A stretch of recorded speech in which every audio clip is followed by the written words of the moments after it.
The Deathly Hallows, a tale of power, destiny, and deception that has fascinated witches and wizards for centuries.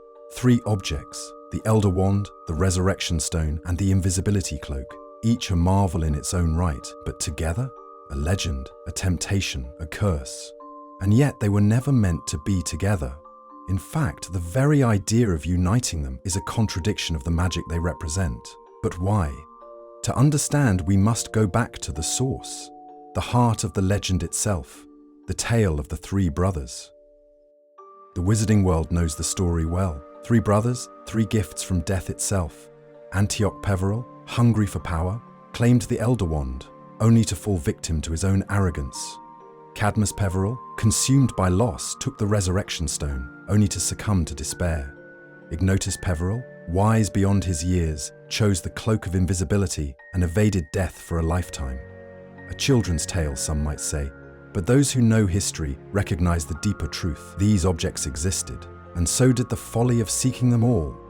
From the very beginning, the Hallows were tied to conflicting desires. The Elder Wand, the most powerful wand in existence, thrives on conquest, demanding its master to assert dominance over others.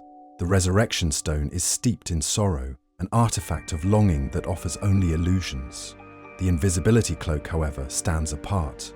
It is not about taking, but protecting, not about mastery, but survival. To hold all 3 at once is to embody opposing forces, ambition, grief, and humility.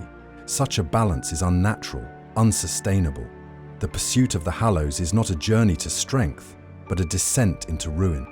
And yet, the myth of the Deathly Hallows has always been more than just an old story. The belief that uniting them would make one the master of death has tempted even the greatest of wizards. But Master of Death does not mean what many believe. It is not about immortality or invincibility.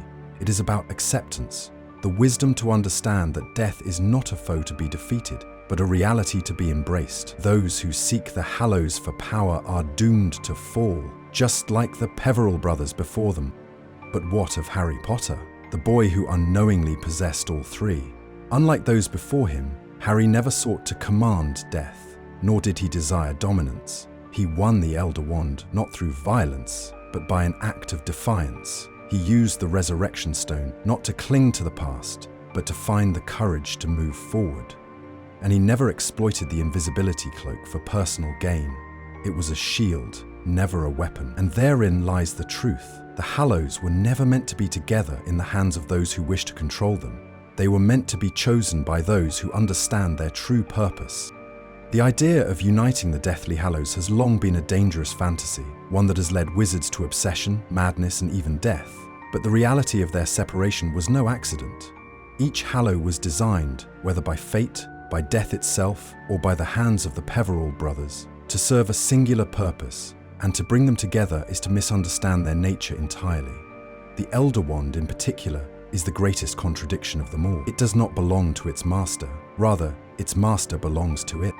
The Elder Wand, also known as the Death Stick or the Wand of Destiny, has carved a bloody path through history, changing hands not through loyalty or skill, but through treachery and murder. Antioch Peveril's demise set a precedent that echoed through time. Grigorovich, Gellert Grindelwald, and even Albus Dumbledore fell victim to the curse of ownership. It is a wand that betrays, a wand that demands violence, a wand that ensures its master will never hold it for long.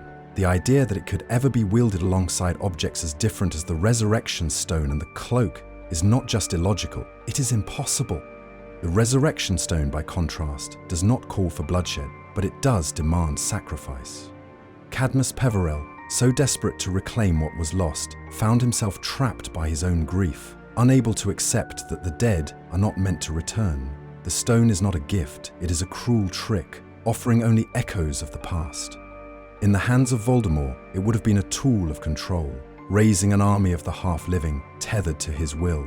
In the hands of Dumbledore, it became a temptation he barely resisted, one that ultimately led to his death.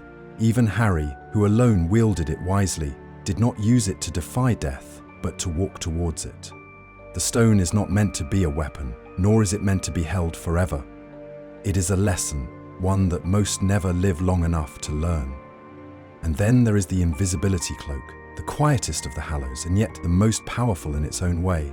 While the Elder Wand calls for violence and the Resurrection Stone tempts with sorrow, the cloak offers only protection. It is the one Hallow designed not to command death, but to evade it.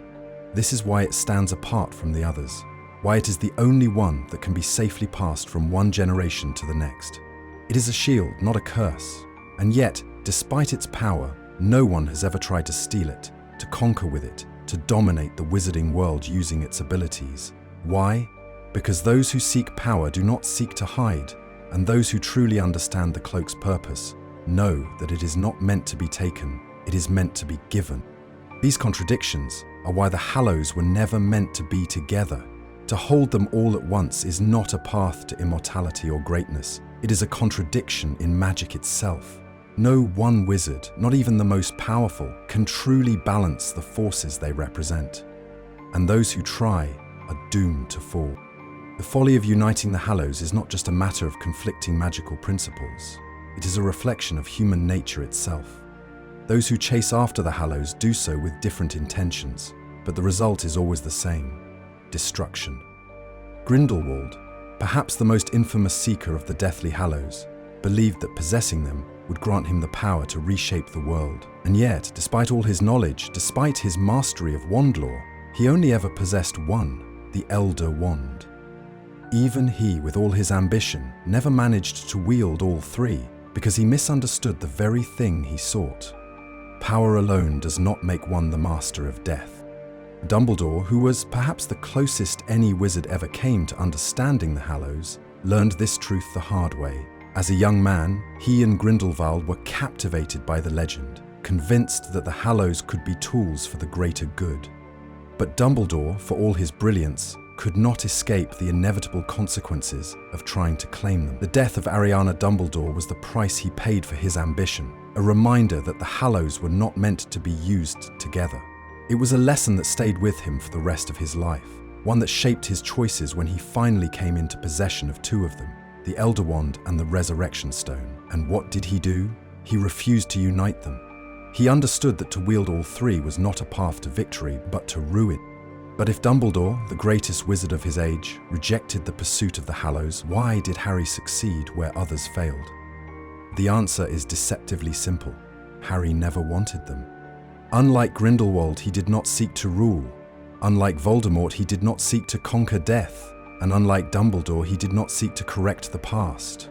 The Hallows came to him not because he chased them, but because he was worthy of them. He did not take the Elder Wand by force. He won it through defiance. He did not use the Resurrection Stone to hold on to the dead. He let them go.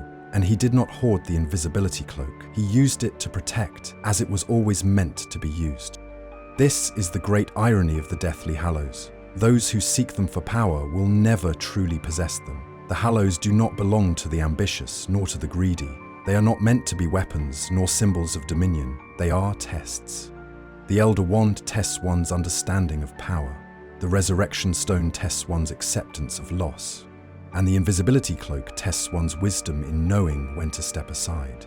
To fail any of these tests is to fall, just as Antioch, Cadmus, and countless others did before. To pass them, as Harry did, is not to conquer death, but to understand it. And that, in the end, is what it truly means to be the master of death. Even after the war ended, the fate of the Deathly Hallows reinforced the truth that they were never meant to be together. Harry, now their master, made a choice that none before him had made. He let them go. The Elder Wand, the most dangerous of the three, was returned to Dumbledore's tomb, its power meant to fade with time. No more bloodshed, no more battles for supremacy. By refusing to use it, Harry broke the cycle of violence that had plagued its history. It would never truly be tamed, but in wresting it with Dumbledore, Harry ensured that no wizard would ever claim it through murder again. The Resurrection Stone was lost in the Forbidden Forest, where Harry left it to be swallowed by the earth. He did not return for it, nor did he tell anyone where it had fallen. Unlike Cadmus, unlike Dumbledore, Harry had no need to cling to the past. He had learned the lesson the stone was meant to teach. That the dead do not belong to the living, and to call them back is to deny them peace. The stone had already served its final purpose, and with that, it was left behind, never to be used again. The invisibility cloak, however, remained with Harry, not as a relic of power, but as an heirloom, a gift passed down through generations. Of the three Hallows, it was the only one never tainted by ambition, the only one used for its intended purpose. It had protected Ignotus Peveril, it had protected... This was the final proof that the deathly Hallows were never meant to be wielded as one.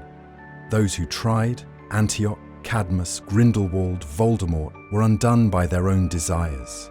Even Dumbledore, wise as he was, admitted that he could not be trusted with all three.